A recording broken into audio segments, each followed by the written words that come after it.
Yo, Oh, Coach Mo, didn't know you were working today. man, I work every day, 25/8, not 24/7. Y'all come on, welcome to the dojo.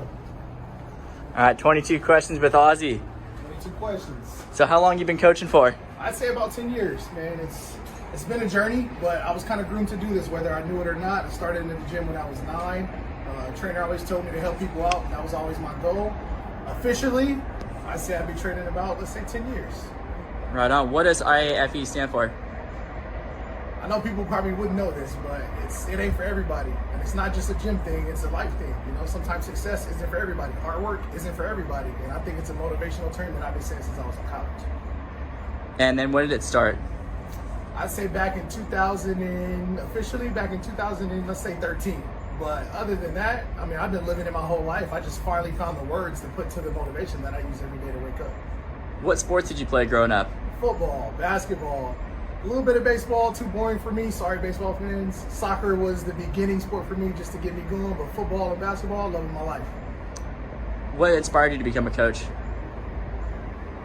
I'd have to say sports. I mean, when I left the game, I had to find a way to stay attached to what I was doing. And like I said, since I was 9, I was kind of groomed to do this. And I couldn't get away from the gym even if I wanted to. I was unfortunate enough to not have the opportunity to go to the NFL, but I still feel like I am, since I do have a couple guys, and I'm not going to drop no names, but I got a couple guys that train with me as we speak that allow me to stay attached to the game.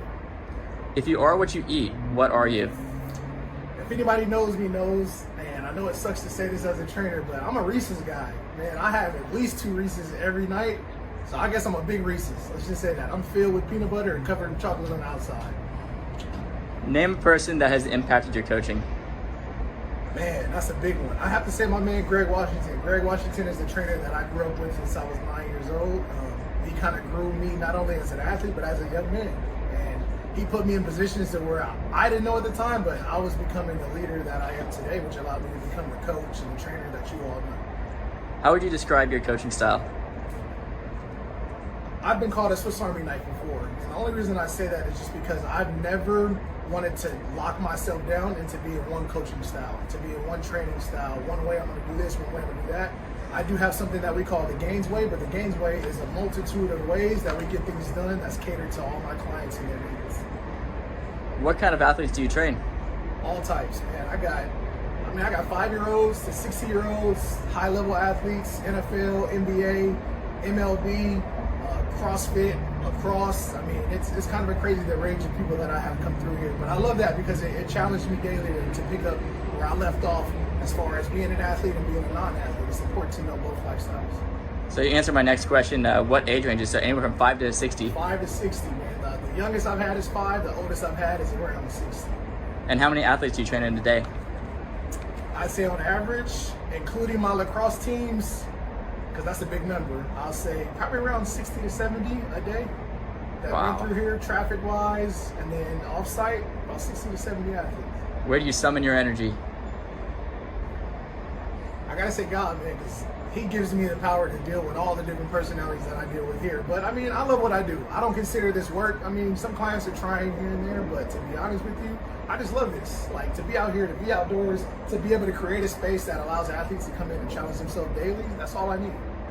So you've been using that Aussie Pro Runner. How do you use it in your practice? It's pretty crazy, not gonna lie. I use it on a daily basis, and every client, when they come in here, whether it's a warm-up, whether it's cardio, whether it's just the finisher, we finish him. The finisher, I use it no matter what. Like, I kid you not, it's something that has become vital to my training. What's the average length an athlete spends on the Aussie? Man, that's a tough one. I think the longest somebody will last on there, I say maybe about 20 minutes. I say 20 minutes. I'm not gonna give anybody no more than that because I'm not gonna let them beat me. I'm about 25 minutes. What are the main benefits of the Aussie for your students? Cardio, strength, endurance. Strength endurance is really big for me. I use it to be honest, as a trainer, it isn't really the physical aspect for me. I like to build heart and character through workouts, which is what we do. Strength and confidence through workouts. And I think this is one of those, either break them or make them. And Aussie, it breaks me a lot of people, but it makes them too, right, after a while. Which type of athletes love the Aussie and which ones dread it? I say the athletes that have that competitive mindset where it's like, let me just finish, I got to get through it, it's going to make me better. The ones that don't like it are the ones that just, they don't have much heart. They kind of don't like cardio to begin with, but I tell them it's always better to run on something stationary than to run miles away, because then they got to run all the way back. What sort of resistance exercise workouts have you been doing with the Aussie? Oh, a ton. So we do a lot of things like pushing the sled, crossover walks, crossover sprints, shuffles. Sprint intervals is really big a lot for my guys, because a lot of guys like to practice the way that they would actually play in a game. So we're talking like sprint 10 seconds, rest 20 seconds, sprint 10 seconds, rest 20 seconds, which simulates the same thing that they would do in actual game atmosphere. What are your top 3 tips for different exercises you do? I say change it up.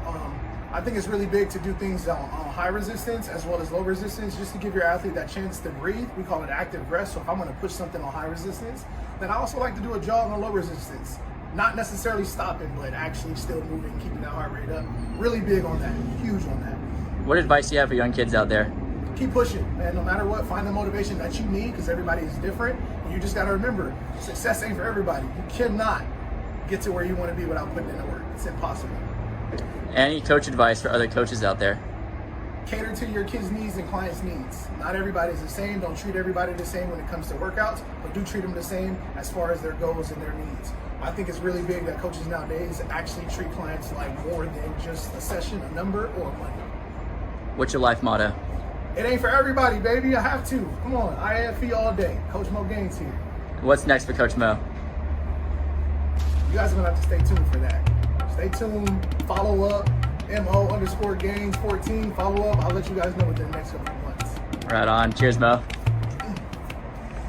All right, so show me a typical workout on the Aussie that you're doing. All right, typically for our workout here on the Aussie Pro, especially for somebody like Haley, this is Haley, everybody. She has just entered the Fire Academy. It's like I was saying earlier, we go from heavy resistance to light resistance. So what she's gonna do, she's gonna put that crank on 7. She's gonna do a crossover walk for 15 seconds. Big deal for me here is to stay nice and low, make sure the glutes stay active. She's staying on the balls of her feet, because as athletes, that's what we're always doing. We're never on our heels. She's gonna push out, she's gonna flip for 15 seconds. When she's done with this 15 seconds, we're gonna do a sled push. So she's gonna turn straight, she's gonna put her hands nice and low, and she's really gonna dig in for another 15 seconds for the sled push. Make sure she stays on the balls of her feet. Her core is always engaged, nice and tight. She's extending that leg out, using that glute and that hamstring. When she's done here, she's gonna crank that thing down to 2. She's gonna stand up nice and tall, and she's gonna get a nice stride in for 30 seconds. It's really important to stay nice and tall up on this treadmill, because when you fall back, you lose resistance. The faster you go, the better we are.